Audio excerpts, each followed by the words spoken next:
Yeah.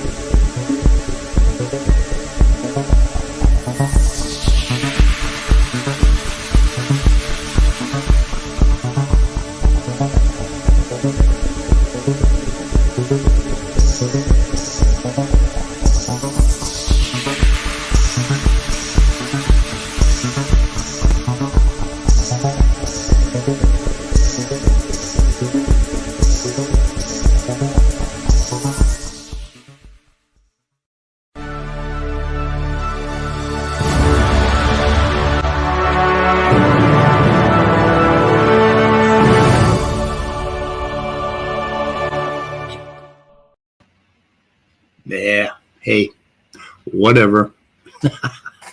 Yeah, so whatever. Yeah. Kicking around a lot of things, but first of all, I want to mention that the God Talk, I think it was yesterday or the day before, he did a live stream, Otangelo, right? And I think it was 3 hours of this. You could hear a wash machine noise, and he had a Discord up where you could see that they were talking, but it was like you hear little noises. And every time somebody told him that, hey, Otangelo, your audio is not working, he'd say, oh, just go on Discord. Just go on Discord. Yeah. It's like, okay, if you're going to go on Discord, what the fuck are you doing a stream for? Yeah, yep. It's like, why don't you just shut the stream down? He's like, well, I can't do anything about the audio. It's like, Otangelo. And I kept checking back. And did you see that? I did, yeah. And my comment was, okay, any machine that Otangelo designs, based on his use of YouTube and StreamYard, I would not use that machine. I would not toast my toast with a machine that Otangelo designed. I know, you definitely have to question it for sure. Wow. I mean, it's funny. Well, and then you guys had some fun with him on Midnight Stream last night, and I think I'll link that in the description. But I noticed it was an interesting conversation, and Otangelo made this comment that just really got stuck with me. It's like, oh, there are problems for the old Earth cosmology, and I'm thinking, what the fuck problems? Now, okay, one of the problems is it doesn't match the Bible, right? But that's not a problem for science at all. Right. Okay. So what cosmologists, independent of the Bible, cosmologists came up with a real problem for the old Earth? Yeah. I mean, I'm trying, and we came up with this Jason Lyle. Well, he started with the Bible too and tried to shoehorn it into his little fucking particular biblical philosophy. But I'm talking about, what are the problems with the old Earth model? What is there out there that says the Earth has to be young? I don't know. None. Like I said, we'd have to look into that horizon phenomenon or whatever the hell that is. And I know very little about it. I'd have to look into that more to be able to discuss it. But I think that would be the only, and like I said, I just can't remember. It's not coming to me. I checked into it a little bit. I know very little bit about it, but that would be the only thing that you could actually look into that would.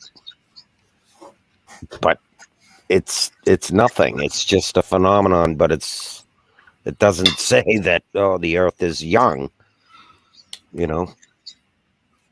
But yeah, we could pull that one up. Let me just put this Otangelo link in my description. Let's see. Marshall is in the chat. And if Marshall could come in, maybe he would know more about it, that horizon thing. Yeah, maybe he does.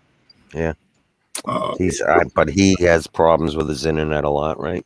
So I don't know if he can come in or not. Well, yeah, you're a little body today too for some reason, but not. Well, I mean, Midnight finally showed up. Took him forever to get his ass on the bed and get his headphones on, and But we were just kicking around your stream. I was out at my son, so I basically had to chat from my phone, which is why I had a different name, right? Which name did you have? My real name. Yep. Oh. dox the fuck out of myself, which Well, is why? Like, why did you say what the fuck, Fida? just now in this chat. Yes.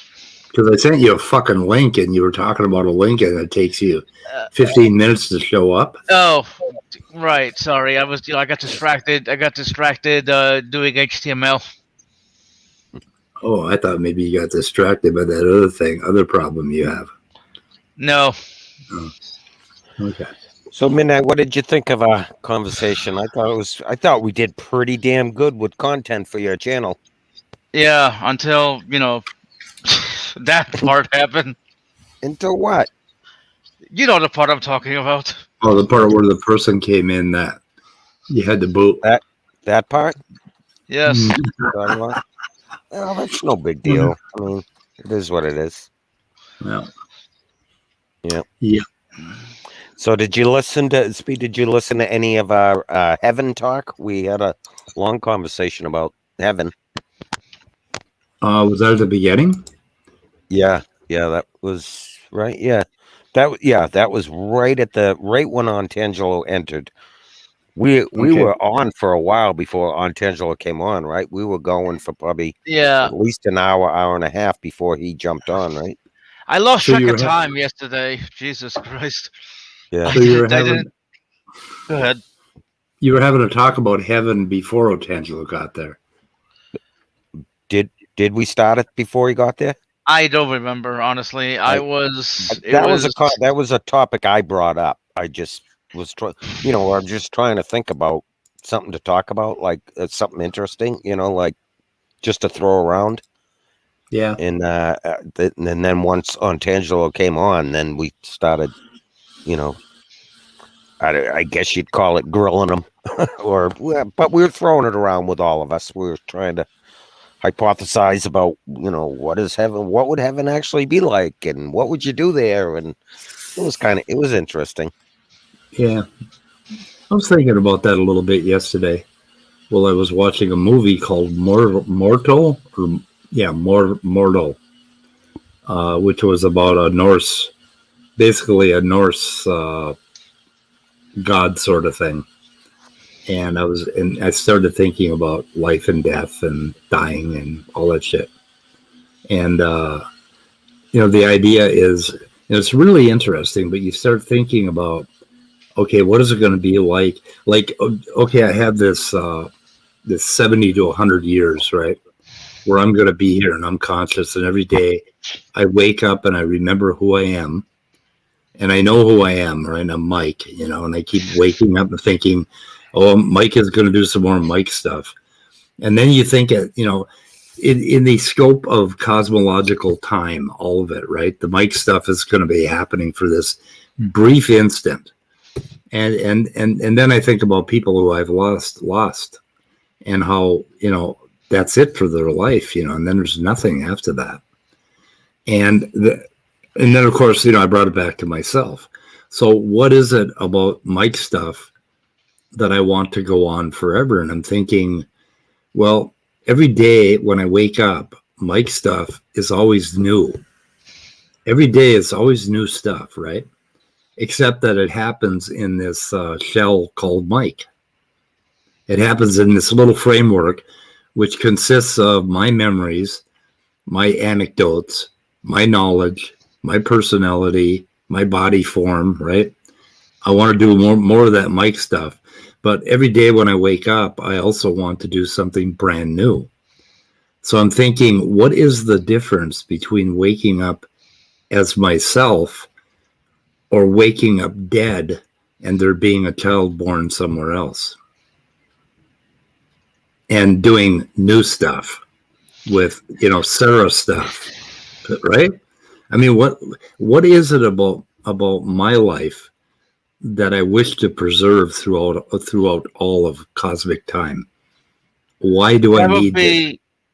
That, if I can interrupt here, that would be your ego, your sense of self, right? Because nobody wants to die. Okay, nobody wants it. I love talking about this stuff because this is very dear to my heart. Because nobody wants to die, right? Nobody wants to. Whoa. I do. Well, that's worrying, but that's besides the point. Okay. Why is it worrying? Because it is. Why? Because why do you want to die? Because I don't want to do Mike stuff for eternity. Well, good thing, good thing we defer on that. Because I don't have enough Mike stuff to do, basically.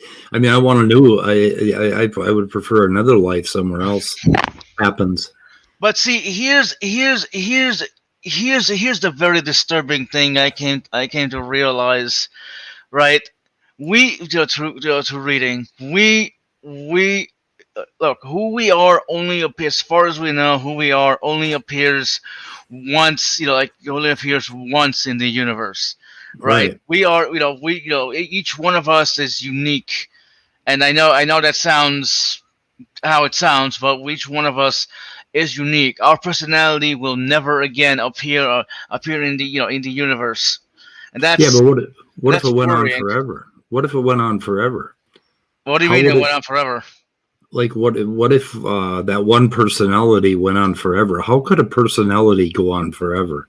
Right, that's heaven. Hold on. How could a personality go on for 80 years? Like I would argue that even 80 years is is too long. Yet people are always like, oh, life is short. Well, no, it really isn't when you stop and think about it. Well, 80 years is a whole lot different from 6.5 trillion years, right? Like if you went on for 6.5 trillion years, how much of your 80 years now would you remember? There was an interesting series of books called Red Mars, Blue Mars, and Green Mars. And every 150 years, they would go and get their DNA replaced. And he had forgotten who his first wives were. He had completely forgotten his entire first life, like the first 150 years. He couldn't remember anything from it at all. Couldn't even remember being a child. Because of course they couldn't change the human brain. They could only make you live forever. So basically these people became new people every 150 years with some overlap, right? Which is very interesting. It is very interesting, but to me, it just sounds like somebody, writing a book, based on the current based on the current information they had, and it sounds, you think he's wrong? Yes, it sounds very, very anti-longevity. Okay, I'm 7. No, it wasn't at all. It was, people went on forever. They just replaced themselves. So it wasn't anti-longevity. Yeah, but no. What I mean to say is that it's meant to show the negativity of longevity. You know what I mean? Okay. As you said. What's negative about forgetting your first 150 years? What's negative about that? And what's it matter if it is negative, if it's true? Yeah, if it's true. And okay, Midnight, were you ever in first grade? Yeah. Okay. How many memories do you have from first grade sitting in class? None. The only memory I have is seeing a rabbit being killed in front of me. Okay, I have like maybe 2 memories from first grade. 1 from second grade, 1 from third grade. Well, I just want to answer Serbs really quick, right? It matters. Okay. It matters because people always focus on the negative and they say, "Oh, should we do this idea?" No, because of X, Y, and Z. Okay, the negatives are there, but do the negatives outweigh the positives? No one's brought up negatives of longevity. I mean, but more importantly, who cares if someone focuses on the negatives? I'm saying, what's it matter if it's a negative? Yeah. I mean, you don't want to sit there and just blind yourself. But I mean, why do you think forgetting your first 150 years is a negative to begin with? Why would that tell us not to renew our DNA and live for 1,000 years? What's the negative about that? I mean, we do it. My point is that you're doing it right now already. You don't remember the first grade at all. I remember like 2 or 3 anecdotal stories from the first grade, which I have remembered so many times that I have no fucking idea when they occurred, what season it was, or even what I felt. Well, I remember the feelings more than anything else. But that's about it. I really wish we had 2 immortals, two examples of of immortals, of people who lived for like at least 400 years, and we could be like, so how were the last 400 years of your life? Oh, they were fucking terrible. I want to kill myself. And then the other guy says they were actually wonderful. They were actually wonderful despite all the negative stuff. Well, what if they both told you that they couldn't remember the first 300 at all? 0. They don't have any memory at all for the first 300.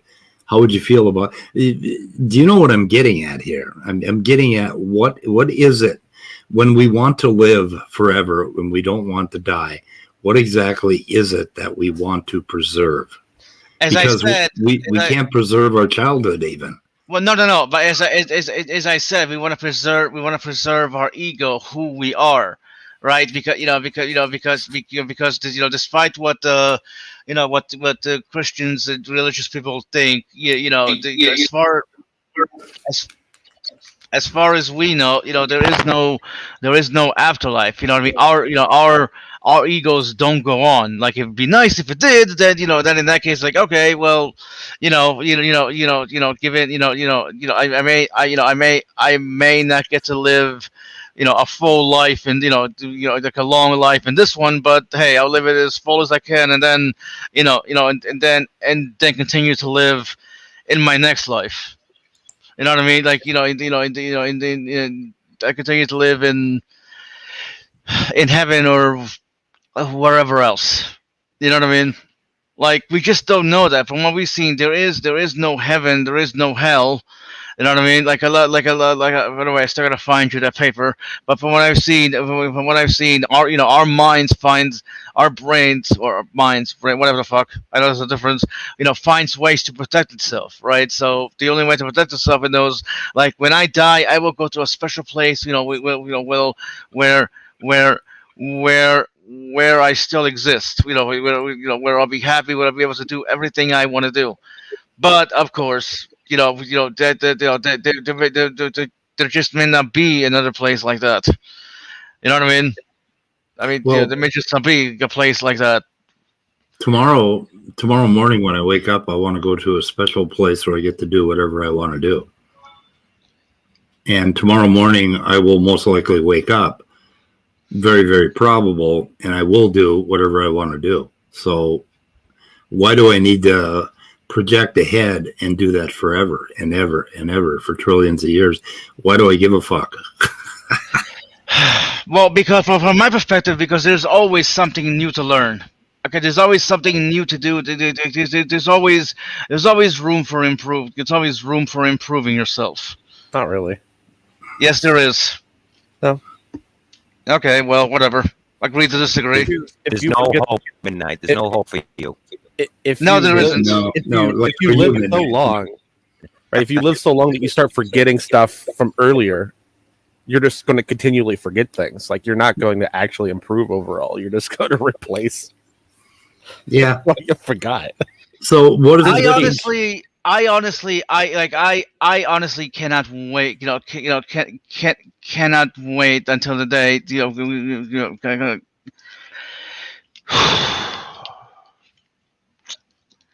As I was trying to say, I honestly cannot wait until until living to be 200 years becomes the norm. Oh yeah, but that's so far away from immortal. That's not going to happen for you. Everybody here talking today is going to die within about 100 years. I mean, there is no. It's just not going to happen. And Okay, well, Speed. So. Okay, well, Speed, I guess you're right. Moving on. I really don't care. Well, yeah, but you do care, and I'm wondering. What I'm trying to get at is the idea of why do we care so much about? Oh, I'm going to wake up tomorrow and do whatever I want. Now I want to wake up for 1 trillion years and do whatever I want. And the trillion years is just an abstract. Why do I care? Cerberus. I was going to say there's this thing statistically, right? Given a long enough time period, survivability is 0. It doesn't matter exactly. how advanced we are. Yeah, right. You're going to die. It's going to happen. Oh, I got a question. Get over it. I got a question about. Nah. I got a question about the Garden of Eden when everything was perfect and genetics was perfect, right? And nobody died of disease. There was no disease, nothing. Animals only ate plants, right? Here's the question. Did it never happen that somebody tripped and fell and hit their head on a rock and died? So were our genetics so perfect that we knew how not to trip in any circumstance? Even if somebody pulled a wire in front of your feet while you were running, you would just step over it because your genetics were so perfect.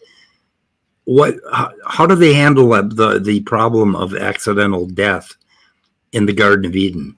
Well, I mean, in the Garden of Eden, you only had like 2 people. Okay. Right. So if one of them died, it'd be a pretty big deal. And they didn't live forever either. I know. Yeah, how long did that last? Well, because of the fall, because they ate the apple. But what if they hadn't? I mean, how long would they have lasted without any possibility of an accident? No. I think this is where Christians would just invoke God magic. So God would keep them from tripping and falling. Yep. How long did the Garden of Eden last? Like, is there a story to that? It doesn't say. I always thought it was like 3 days. I figured 3 days she would have eaten that apple. I mean, I gave her 3 days when I was a kid, right? It reads like a short time, but it doesn't actually say how long. Yeah. I mean, it's fewer years than Adam was alive because Adam has a written down number of years he was alive.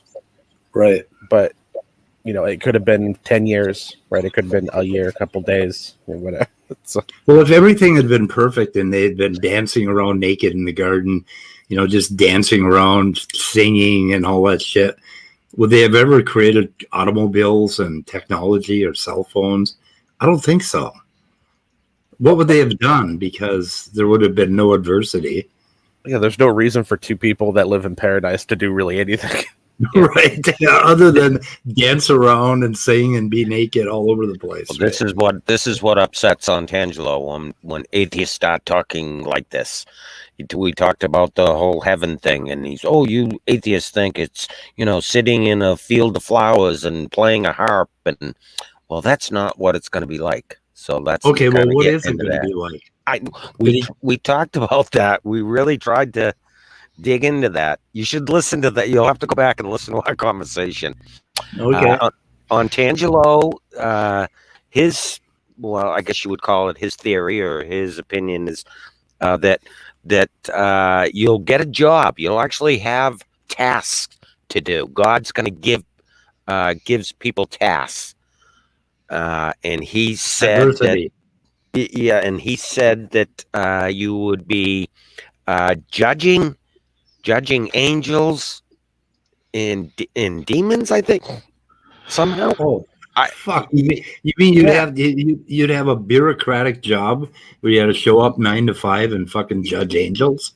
Yeah, that don't sound like paradise to me. I mean, I don't want to misrepresent Otangelo. I don't want to say something he didn't say it, so I'll do my best on interpreting what he meant. I tried to get into details. I really tried to get into details of it. We tried to dig in deep, and I really tried to pin him down and say, okay, Otangelo, tell me what would you actually be doing? Would you be living in a house? Would you be, hanging out and having meals with your family? Going to a cookout, going to the beach? Like, what the fuck would you be doing? Like, okay, there were no rocks. Okay, there were no rocks to hit your head on. Yeah. So if you did fall, you would bounce off the soft earth. Yep. Okay, I got There it. you go. Got yeah, it. it was all like grass. It was all moss, like moss. So you didn't real soft. Yeah, so there wouldn't be a lot of new things to learn every day because, for one thing, we've eliminated geology. And what else have we eliminated? It's like, okay, so there's lions running around munching on broccoli. Or did they have broccoli? I don't know. Why would they have broccoli? Okay, munching on mustard plants. I'm just trying to get my mind around this Christian worldview. Because that's what we do at Answers in Atheism. Yeah, we come up with answers. Now they say we don't have answers. Oh, we have answers. We have plenty of them. Yeah, but anyway, Midnight, what I do and what I did yesterday while I was watching this movie with my sons is walking through this inevitable thing where I am going to disappear from that trio sometime within the next 20 or 30 years. Or what? But one, I mean, I could die tomorrow of a heart attack because I'm 70 years old, right? So I'm going to disappear. So I was walking. Every time I walk myself through that scenario, I always come down to what is it that I care about after I die, and the answer to that I know is that I don't care about anything, including being alive. So I can eliminate that. So I know that as soon as I die, I'm not going to worry at all about dying anymore. And then I look at, okay, what are the negative things in my life? Well, one of the big ones in my life has always been worrying about dying. So if I can just say, well, fuck it, I don't care because when I die, it's not my problem anymore, right? It goes to a different department. Nope, not my problem. So I've eliminated that. So now I don't care. So why in the fuck am I even thinking about this?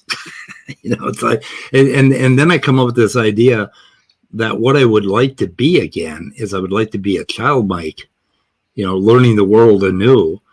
And then I think about all the little kids out there that are all learning the world anew. And I ask myself, why do I have to be this person? Why can't I just accept that there are going to be many other people for a while, at least, for a few billion years, maybe. Okay, let me give you a scenario. Say you die tomorrow, and you're reborn. You won't know this, but you find yourself reborn as a Muslim. All right, it's like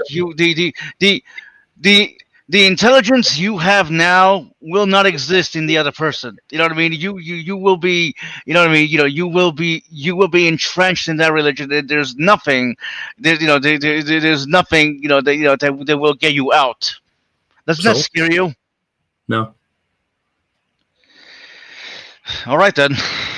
Yeah, it's just because that isn't the only form.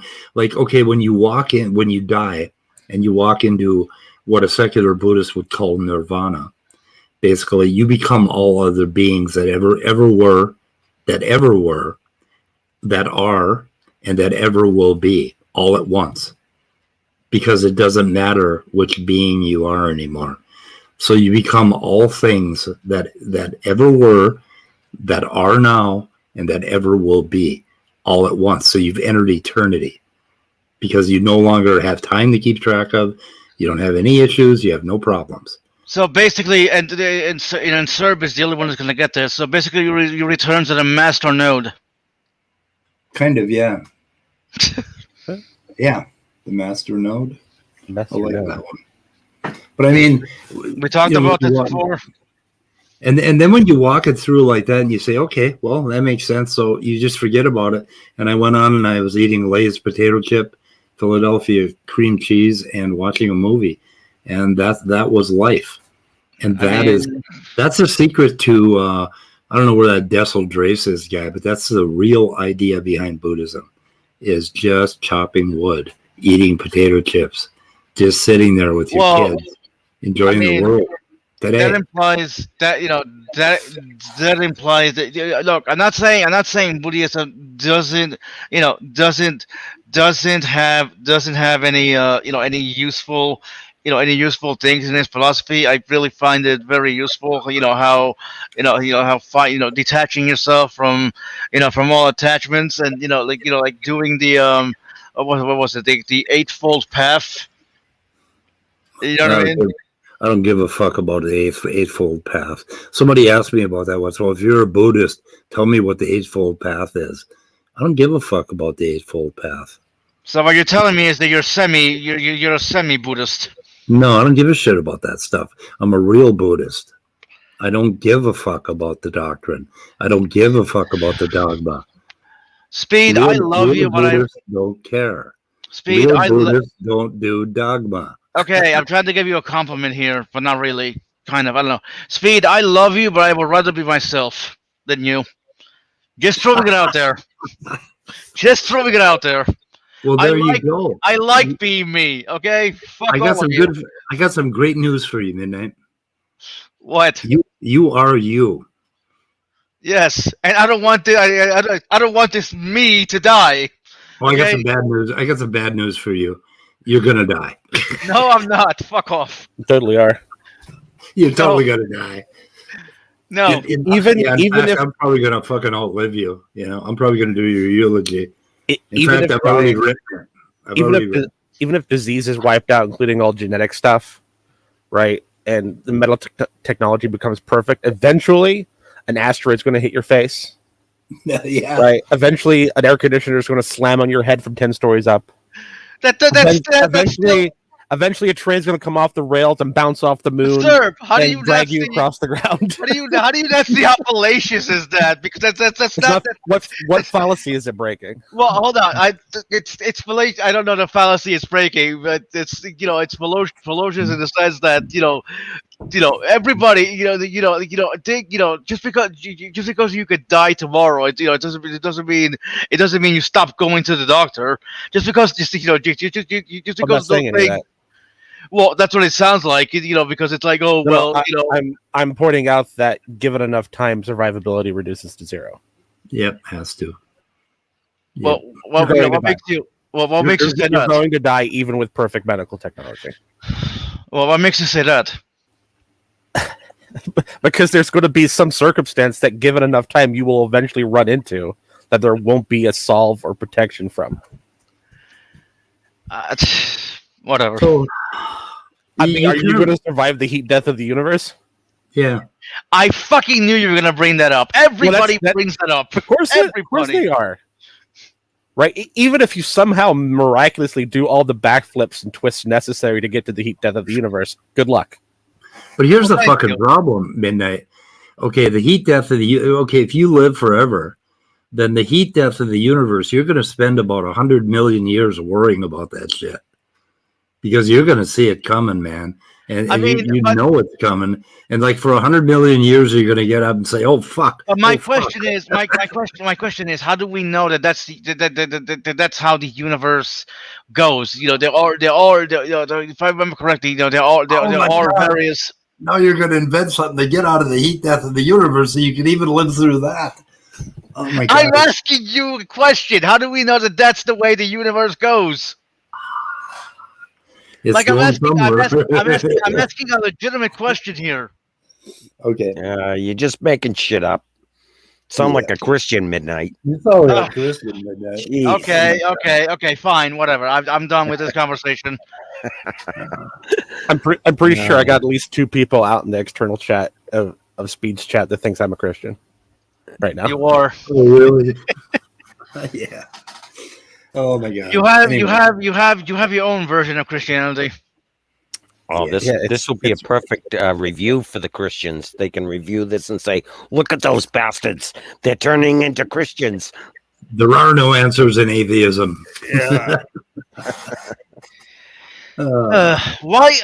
I can't help myself. I always get into these arguments about immortality, and it's a topic I've read. It's really near and dear to me. I gotta learn to stop doing that. That's why you get into arguments, because you keep sending me papers that all have something to do with increasing your either. Okay, two kinds of papers you send me. The kind that, indicate that, oh, we're going to live forever kind, to try to get you a get out of death free card. And the other kind is kinds that will improve your brain to the point where you wouldn't even be what you are now anyway. Epigenetic brain modifications or whatever. So like, okay, you're not happy with who you are now in your own capacity and your own limits. And yet you want to live forever. It's like, okay, I would. Okay, look. The one paper I sent you about the libosome was a paper Drag sent to me. Drag sent to me to read. It was tangentially related to his research, and even that paper says if we find a way to fix the low acidity of the lysosome and another thing, you know what I mean? We can reverse. We can reverse aging. I need to go back to read that, but that was that was the conclusion. I don't know, Speed. You know what? From now on, I think I'm going to stop. I'm going to stop sending you papers because it's clearly you don't like them. No, I'm just trying to help you out here because I detect in you the person that I have been for 70 years or 60 years. I worried, like when I was 21 years old, I thought I was dying of a heart attack. When I was 29 years old, I was in the emergency room. I was worried about cancer all of my life. It's like, oh, I'm going to die. And it's like, I'm going to die. Now I'm 70 fucking years old. And I'm thinking back to all the time I spent thinking about dying. And it's like, I didn't die. But here's a question for you. Aren't you doing a form of projection then? Kind of, yeah. I'm projecting onto you. Well, at least you admit it. Well, it's like when I think back, from my perch of 70 years old to all the time that I worried about dying when I was a little kid. And Jesus Christ, somebody should have tapped that kid on the shoulder and said, "Fucking relax." I mean, so it ain't gonna matter. So basically, you're pulling a "I'm older than you, therefore wiser" card, right? I am older than you and wiser. Fuck you. Older, yes.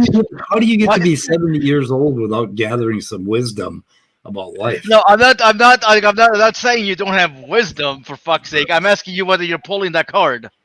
I am. Well, there you go. At least you admit it. Good. We got somewhere. Yeah, I'm also going to admit to being a scientist and what else? Naturalist. Yeah. Look, Speed, I love you, but it's I don't even know I don't even know anymore. No, the neat thing about my perch at 70 years is that I know about I know all about the midlife crisis, and I know what I know about the hitting 30 and saying, "Oh fuck, 30, I'm old." I know about all these different phases of life, right, that I've been through, and I watch it turn and churn. And I can't. There are things that you need to listen to old people when they tell you. I mean, because it's like just if you ask your friend, you're thinking about going to Disney World. What's it like? What do you think? So do I have a license to be like you when I'm 70? Yeah, hell, I hope you are me, because then I can live forever, right? I mean. I hope you become me. No, Speed, as I just said, I don't know who's echoing, but it's not me. I'm not echoing. Is anybody else getting an echo? I'm not. Nope. Okay, for some fucking reason. That's your ego repeating what you're saying to yourself inside your head. Yeah, that's nice try. Echo. Yeah, nice try, buddy. But anyways, okay. as I was trying to say, I love. What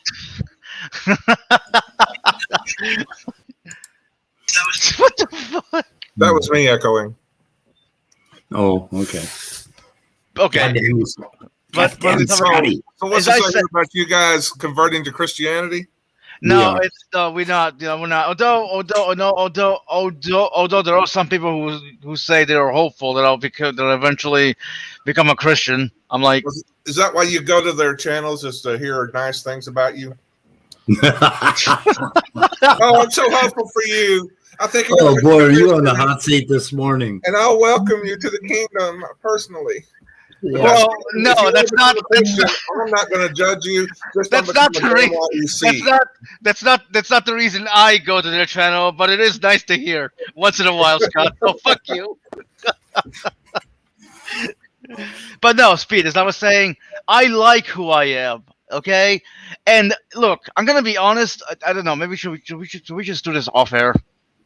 No. Why do you want to modify your brain so it's better and faster than if you like who you are? Okay, forget that. We will go down that road. Okay. Anyway, I've been reading about boobs. Well, good for you. Boobs are awesome. See, I think Midnight should just get rid of all his stress about this topic and hire a young hitman to come get him when he turns 100 if he's still alive. Yeah. So that way he knows it's going to end. He can just live his life. I mean, yeah, no. Exactly. Hello, Mr. Junior of the atheist variety. Hello. Boy, my morning Bramble is turning into the weather report. I know. I thought you weren't doing the weather report this week. I'm not. I was just going to do a morning Bramble where David and I were talking about philosophers and why they suck eggs. I agree. Philosophy is for losers. Yeah, losers. Anyway, the idea that philosophy sucks eggs. We were talking about here's the point. It isn't philosophy that is a problem. It is certain philosophers that are the problem. Well, good luck. Good luck convincing some people of that, Peter. I'm sorry. What? I got something cut in my throat. I'm going to agree with that. Basically, any philosopher that is just general philosophy and not some specific subcategory is probably worthless. Yeah.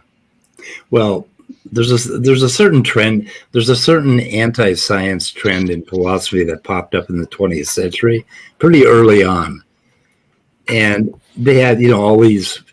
It's still around.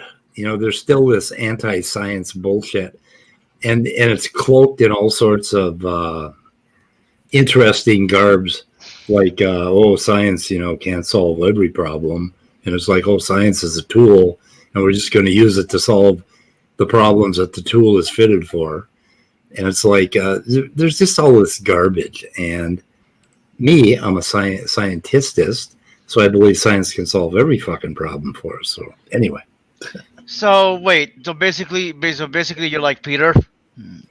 Peter? I don't know. I don't think Peter is that well, big yeah, on because philosophy. well, no, he's not big on philosophy. That's my point. Like I had an argument with him off stage, off off air, and he said, science can solve every problem. Morality is science. I maybe he can come in and correct me if I'm strawmanning him, but that's the impression I had. Well, yeah, I believe that. I believe it can inform us to the point where we can solve the problem.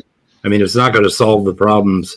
You're not going to solve the problem in a lab, but you can certainly get the knowledge, and it will inform you as to where we need to go with things. So there's a difference, right? It isn't like you're going to use science to ride a bike. You're going to read a science book and you're going to get on a bike and ride it without falling on your ass. That ain't going to happen. That's not what scientism is about. It's that it can inform anything.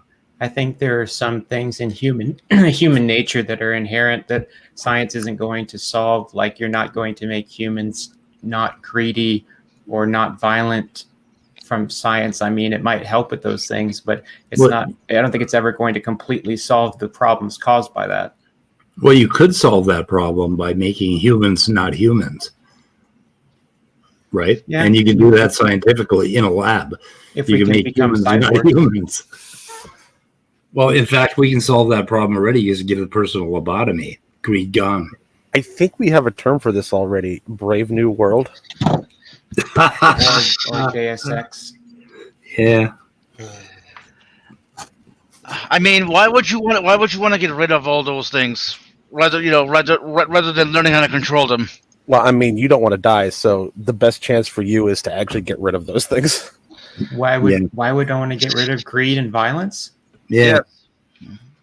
Well, because I guess I would quantify it by saying unnecessary violence. I think I'd like to get rid of that because if you're harming people for no reason, there's really not a benefit to it. Like, obviously, I know that violence in the context of self-defense or war is something that's necessary, but rather than getting, I guess I'm confused by what you mean by getting rid of it, because when you say that, I take that you mean completely remove it from humanity, from what it means to be human, rather than learning how to control it.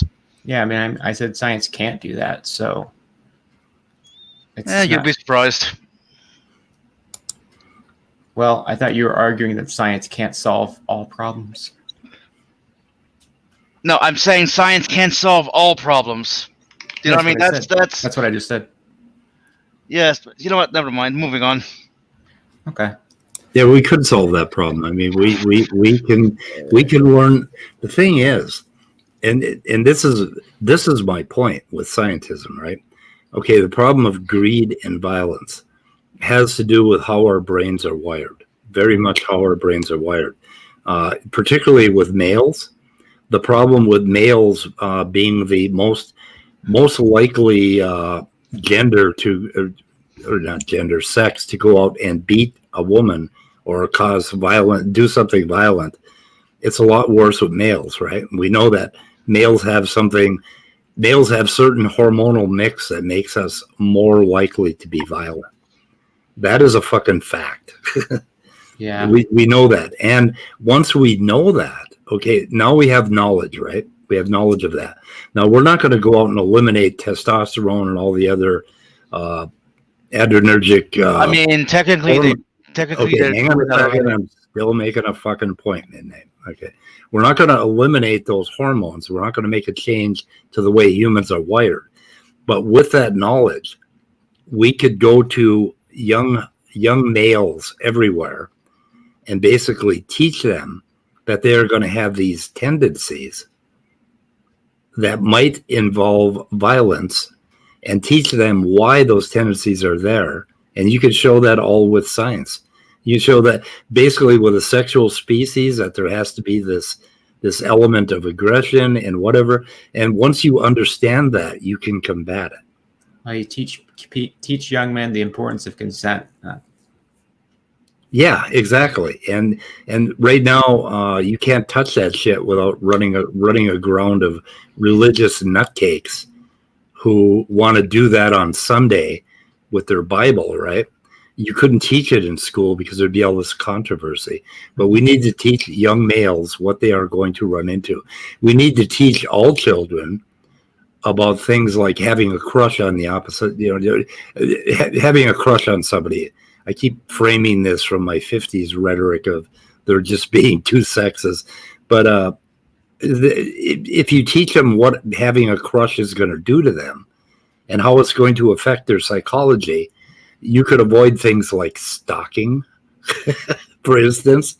A whole bunch of crap becomes avoidable because you have the knowledge of what kind of an organism you are. So I think my whole basis is knowledge of what kind of an organism we are will inform us and allow us to use our reasoning brain to be better, right? Yeah, I was actually talking about this on my channel because we were talking about how the things that they teach you or the things that I learned in public school are really not the things that I do on a daily basis or the things that I really needed to learn. And I was saying how, like, why is it that schools teach sex ed? Like, why is it that we start at sex ed, and why isn't that we don't teach teenagers how to date or what an unhealthy relationship is like? Like, they just have to learn that for themselves in between the classes, and a lot of them have horrible experiences with it. Well, I think part of it is, part of it is because their religious parents will yell to the school board if they're being taught something that's healthy, but they perceive it as contrary to their religious doctrine. Well, a lot of it done politically for appeasing religion. Like I get most people in the room are atheists, so they're going to go, well, but the religious people. But really, the point of it is, a school is not actually supposed to teach you like one determined culture. That's called brainwashing. But all humans have relationships, though. Yeah, and how those relationships are governed are different from culture to culture. Yeah, but who gives a fuck? I would assume that, I mean, the country that the school is in, they would teach it based on that culture. I mean, that's about the best they can do, I think. I don't really think it's brainwashing. Culture is very. I mean, you're telling people like what is letting them identify like what gaslighting is, the signs of an abusive partner, like stuff like that. Like tell young girls that they shouldn't put up with getting beaten by their boyfriends. Yeah, but no one considers their culture to be brainwashing when you teach it to people from a different culture, right? So if they were teaching Christian culture, I'm sure plenty of atheists, probably some in this room outside of this debate, would call it brainwashing. Well, with scientism, there is no cultural element. So there definitely is. Yeah. Well, I don't think so. Okay, the culture is sort of the added on bullshit, and there's one truth basically that we can find about human organisms. Why does that truth matter? Why does that truth matter? Because we all have it. Because it's at a core, it's what we all have as humans. Yeah, but when you get to the point of why it matters, and that's why we're doing it this way, that's culture. Why it matters? Yeah, as soon as you come in and say some sort of should or why, not in the sense of explaining a mechanism, but like why you should do something, now you're dealing with culture. So if they tell them they should turn in their homework, is that culture? It is. Okay. That's a cultural understanding of a should. Yeah. So some cultures don't have homework. They just had brainwashing. No. Yeah, the should problem is an interesting one. When you come up with a should, what are you talking about doing with the should? Okay, what after you've arrived, when you imagine my scientific world coming up with a should, why did you mention Brave New World? Can you see where I'm going with this? Why does a should end up being some governing body that forces everybody to do the should? Why is not a should just a suggestion? Well, they usually start out as suggestions. Like as culture changes or new cultures get made, they start out as suggestions. Well, isn't that a cultural thing to force those shoulds on the masses? Wouldn't that be one culture would do that, another culture wouldn't? Another culture would say, "Oh, you should eat chocolate chip cookies," but we don't care if you do or not. We're not gonna interfere with what you want to do. Yeah, that's my point. This is all cultural. That's cultural. Yeah. Okay. But the idea of America, at least, is to be multicultural, so you try to be really sensitive to other cultures, and you try not to force your culture on other people as much as possible. Why? When was that so they don't try to do it to you. That's why. Rules are in place so we don't do it to each other. So that's a should. We shouldn't impose our culture on other cultures that we're going to enforce. Are we going to enforce that? No, that's culture itself. Like it's the culture. It's literally the cultural tolerance. Okay, so it's all culture. It just so happens. It just so happens to be the only culture on the face of the earth that allows other cultures to exist. So you're saying there could be a culture where we eat babies, beat the hell out of our women, and it's just and it would be okay with everybody. All those humans in that culture would feel very differently. They'd have different hormones. They would feel very differently about what they're doing about violence. You're saying that there's a culture where violence is okay. Well, there's plenty of cultures throughout history that's done things that we consider violence today that was okay. Well, they've done it and they've said it was okay, but do you think that the experience, the subjective experience of each individual in that culture was one of great happiness and okayness. That they're just like, oh my God, I'm just so happy I saw somebody get their head chopped off this morning. I think I'm going to eat a sandwich now and take a nap. I'm just so fucking happy. I mean, do you really think there's not a core nature of human beings? Oh, I think there's a core nature, but I don't think it derives directly into any particular should. You don't think? I think it does. And I think that's where you get it out. I'm not sure you can ever prove that. Who's talking about proving it? We're talking about knowledge. We're talking about what is. Like, okay, should. Like, what should I do today? I should do the things today that I guess leave me at peace tonight. That's sort of a should. And I think that's a should that applies to all human beings. There's also a second point you're getting at back there, and that is, I don't think that's true of any culture. I don't think any culture has a 100% happiness rating. I don't think that's possible. Well, 100% happiness would be misery. We know that, but I mean that's. I mean, you're talking about the Borg, yeah. But who's going for 100% happiness? Well, okay, you just asked me. We're talking about every individual in that society that had violence, or they have. Well, that's exactly what you asked me. Like, what do you mean? Okay. Let's back up and unpack. Okay, so let's see. So everybody feels better when they're not doing violent things. Okay, do you think we could prove that scientifically? No, you don't. No, I've done violence that made me feel very good. Really? Yeah. Well, there's an interesting story we could go into, but I don't know. I've never done a violent thing that left me feeling wonderful. Oh, well, that's unfortunate. I mean, I feel good protecting the people I care about. That exactly. Yeah, that's the story I thought that the Serb was thinking about. Okay, yeah, I mean the fact that you say you've never done it, that's made you feel good. That I'm just sorry for you. That means you don't have anyone you love enough to do violence for. Okay, so when I was 22 years old, I killed a dog. I shot him in the neck as he was attacking me because he was terrorizing my 4-year-old daughter and my wife, right? And this dog had been terrorizing them over a period of about a week. And the night before, he attacked me and my friend, put my friend on top of his car. And I went out and I shot a bullet at the dog to scare him. And the next morning he was back and I was hungover and I walked out there with my 30-30 thinking, I've got to put this dog down.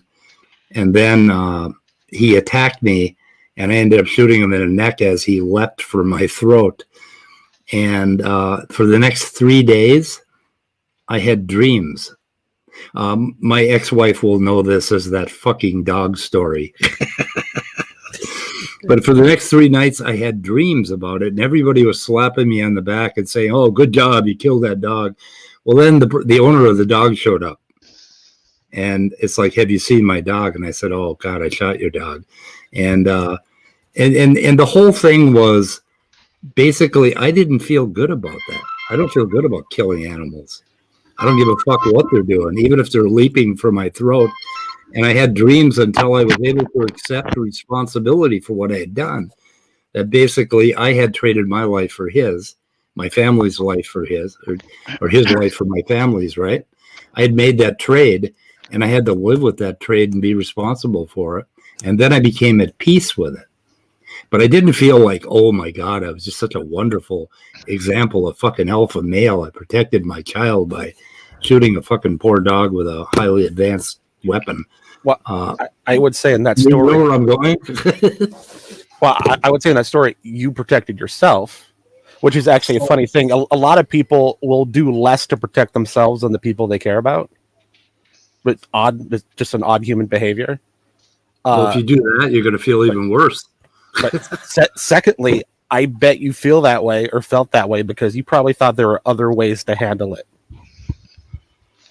I don't think there wasn't. I was absolutely put in a situation where I know for a fact. No, leading up to there is what I'm saying. Leading up to it, yeah. Well, there's a lot of should have, could have, would have. Yeah. I could have. What could I have done? I don't know what the fuck I could have done, but anyway, there's probably something I could have done. Like I tried the night before to scare the dog off by shooting behind him, and he yelped and ran away. But the next day he was back, and I walked out there with a gun, and before I could even think a thought, because I still didn't want to kill that dog. It was a beautiful, huge, white, like a German Shepherd-sized dog, right?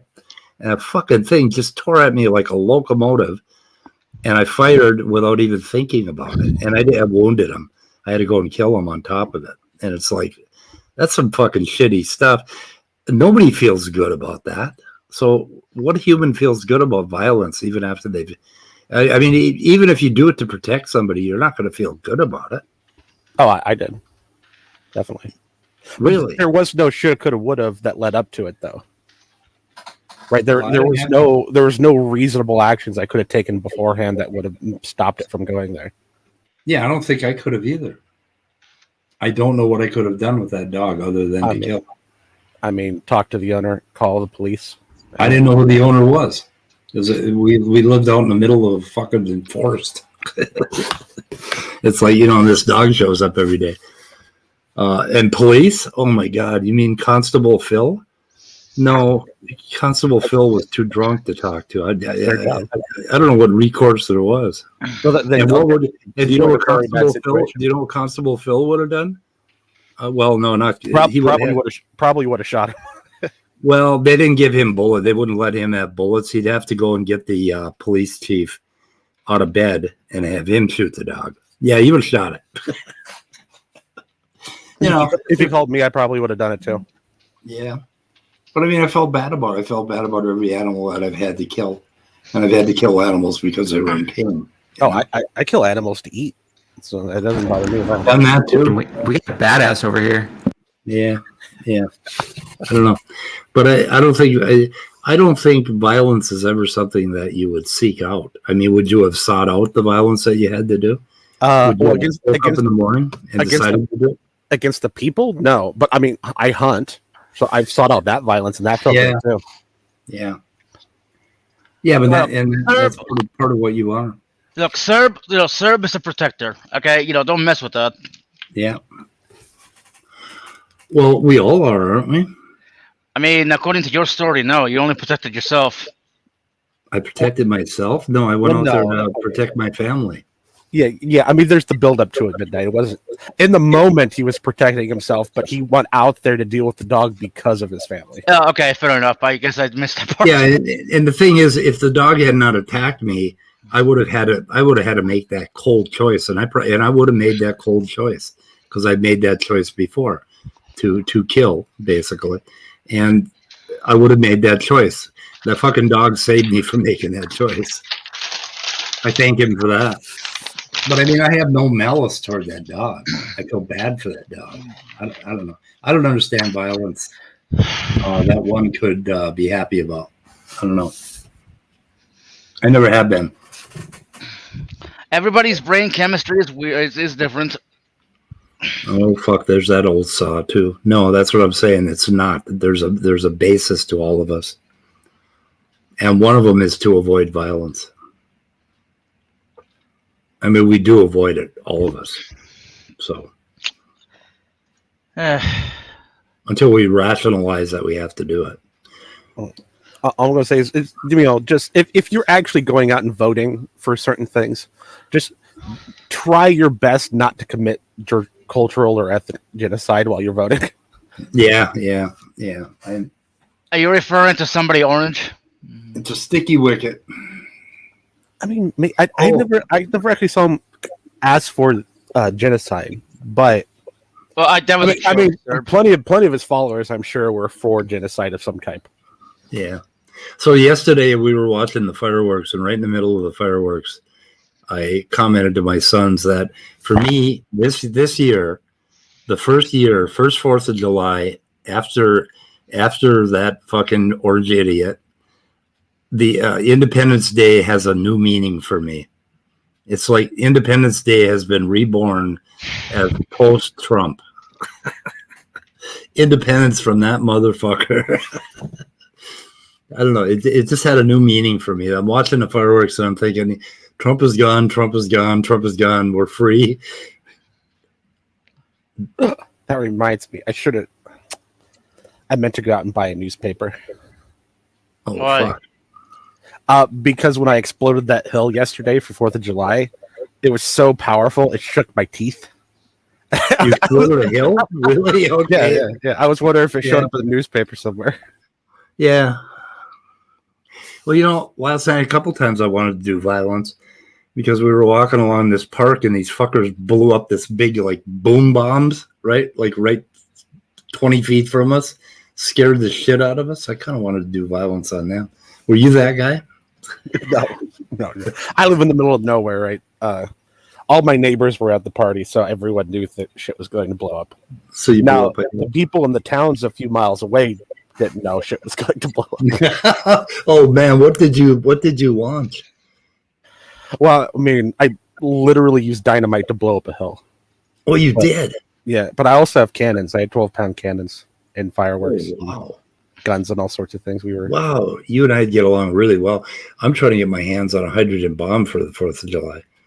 Why don't you just build one?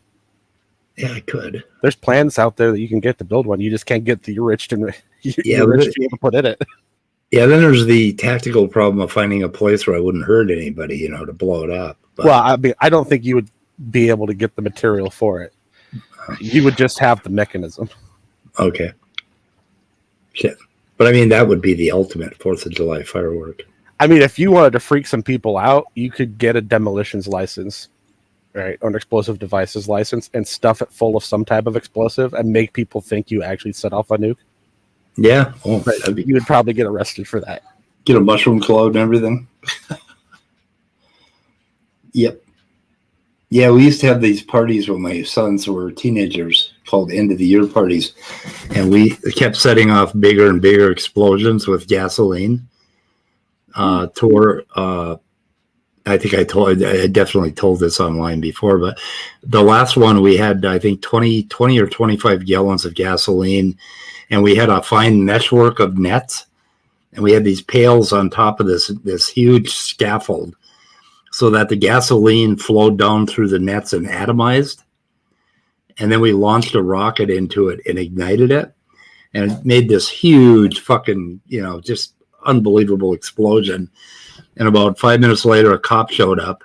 He's like, do you have a burning permit? Do you have a permit for this? And I said, yeah, I got a burning permit right here and all this stuff. And he's like, and I said, is there a problem, officer? And he says, well, when I see a mushroom cloud from two miles away, I investigate. Yeah, okay. I mean, that's fair. Yeah, it was cool. Yeah. But that was the biggest one. And I think that was the last big one we did. That was awesome. I mean, that took some work. But yeah. So you actually blow up a hill. There's laws about searching property in places and all that other stuff. But you know what? See a mushroom cloud? I think it was fair. Yeah, I gave him that, I mean, it was fair. Anyway, I'm going to end the stream, guys. And we can chat in the back room. Why are you ending the stream? Because I got shit to do. Yeah. He's going to die. He has to get some shit done. I have to die. I have to get some shit done, right? Okay, we're ending. Bye, guys.